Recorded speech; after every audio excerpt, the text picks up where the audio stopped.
Diop, chargé de programme à la direction des Sénégalais de l'extérieur du ministère de l'intégration africaine, des affaires étrangères et des Sénégalais de l'extérieur, support technique des bureaux d'accueil, d'orientation et de suivi. Dans le cadre de la territorialisation des politiques migratoires, parce que comme vous le savez, les migrants résident les territoires. Donc l'État du Sénégal, pour un peu apporter des solutions à la problématique liée à l'accompagnement des migrants de retour, a mis en place des dispositifs au niveau des territoires.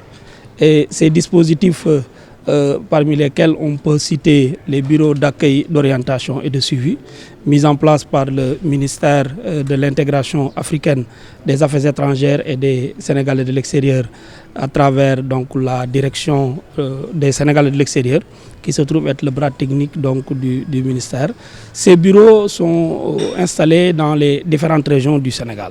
À l'aéroport aussi, il y a un bureau qui assure un peu l'accueil des migrants rapatriés, donc des migrants de retour rapatriés de façon volontaire et de façon involontaire. Au niveau de Rosso aussi, on a un point focal. À côté de ces bureaux, il y a d'autres dispositifs techniques et financiers qui accompagnent donc les migrants dans le cadre de leur réintégration durable.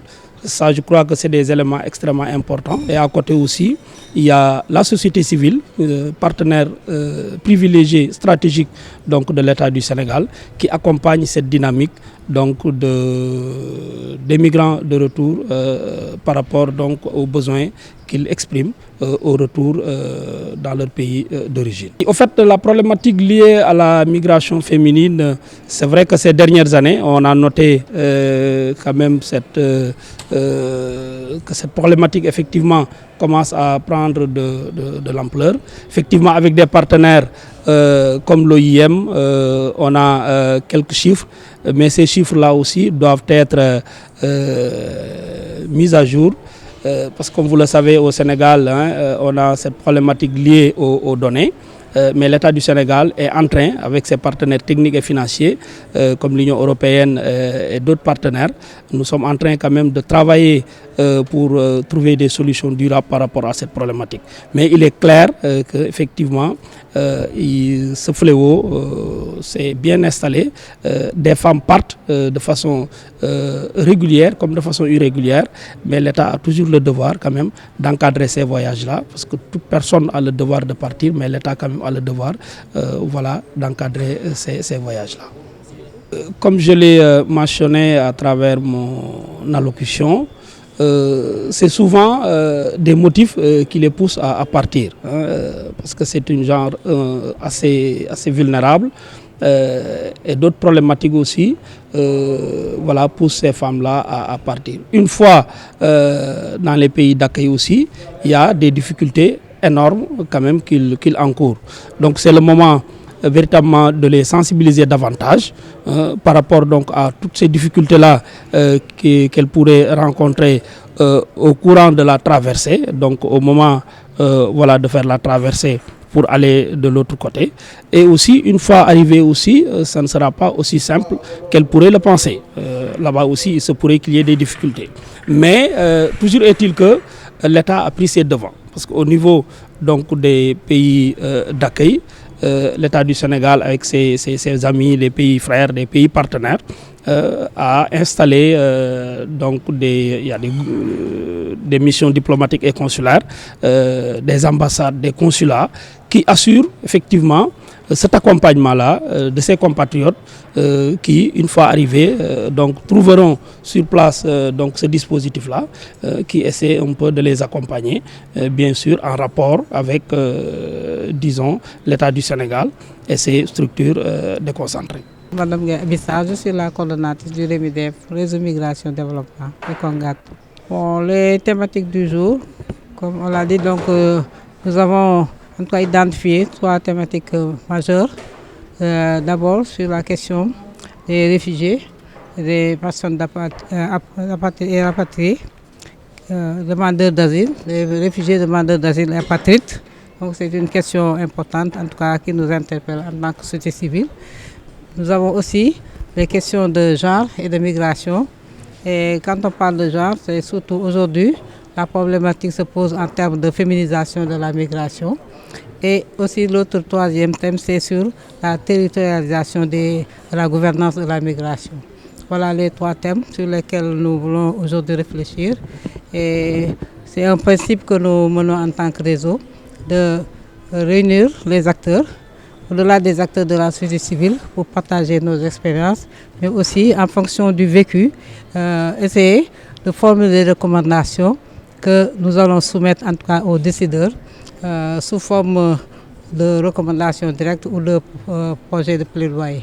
De toute façon, comme on le dit, donc, depuis longtemps, nous discutons des questions migratoires et puis surtout par rapport à la migration irrégulière sur les voies qui ne sont pas normales. Donc, ce que racontent les migrants, donc même les migrants hommes et les femmes sont encore plus vulnérables dans ce processus-là.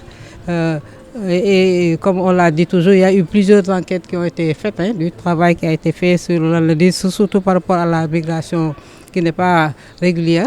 Donc cette migration-là vraiment expose davantage les femmes à des discriminations, à des violations même des droits, même parfois même à la limite même à un niveau criminalisant ces gens-là. Donc je pense que c'est un débat qu'on continue à faire. Et le problème principal, c'est que peut-être on n'a pas encore véritablement les statistiques fiables qui nous permettent de mesurer le niveau. Mais en fonction de l'historique, des récits que nous font des migrants, par exemple, qui sont passés par la voie terrestre, par exemple. Et vraiment, c'est des cas qui ont fait l'objet de parfois la majorité de tortures et même allant même jusqu'à être, en tout cas, victimes de crimes et de viols et autres. Donc voilà un peu la situation par rapport à cette féminisation de la migration, surtout quand elle n'est pas régulière. Voilà. Bon, certes, il y a des avancées puisque au niveau législation, on est en train de mener ces plaidoyers-là pour qu'on puisse quand même spécifiquement voir quels sont les moyens de protéger ces migrants, surtout les femmes migrantes. Et à ce niveau, il y a plusieurs études qui ont été formulées, même au-delà même du niveau national. Il y a par exemple des organisations comme l'OMCT qui ont fait des analyses de cette situation. Et ça permet un peu quand même de faire prendre conscience à nos autorités au niveau national, mais aussi au niveau africain, pourquoi pas au niveau mondial, pour qu'on puisse en tout cas veiller à cet aspect-là, qui est de protéger en tout cas ces femmes migrantes-là lors de leur parcours. Li jëm ci réfugiés yi ak personnes déplacées ak apatrides xam nga léeg-léeg toujours bu ñuy wax fii Sénégal migration rek dañu xalaat sénégalais yi nekk bitim réew waaye am na ñoo xam ne ñu ngi jóge bitim réew tamit di dund ci biir kii bi dëgg la dañuy wax Sénégal ñun kii lañu pays de la teranga la dañuy teral bi nag ci biir teral bi am na yu nekk si biir yoo xam ne xëy na du feeñ te loolu jar na aussi ñu gëstu ko pour mën a seet aussi ñooñu ni ñuy taxawee sénégalais yi nekk ci bitim réew nan la ñu war a taxawee ñi nga xam ne ñu ngi si suñu biir fii te jóge bitim réew.